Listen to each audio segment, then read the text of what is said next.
I have ordered, or I will order today, a pause to all biddings of locally funded projects nationwide. Pause. Why ako nagpapapause? Bakit ako nagpapapause?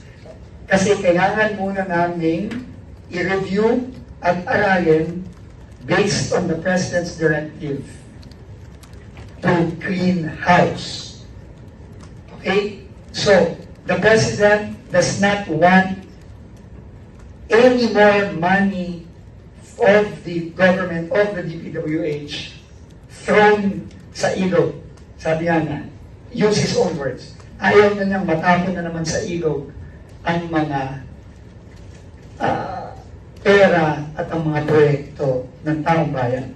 Kaya, today, I will issue an order to pause all the ongoing bidding of the locally funded projects. Foreign assisted projects will continue.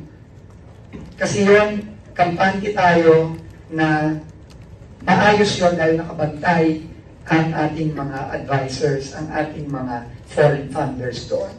Pero yung locally funded projects na binibid ng national, regional, district, pinapapos ko today. All infrastructure projects? All DPWH, locally funded projects. National flood control roads, lahat mo na pause. Until when? I'm giving our new team 2 weeks maximum. 2 weeks maximum para mag-gain kami ng safeguards dito sa mga prosesong ito.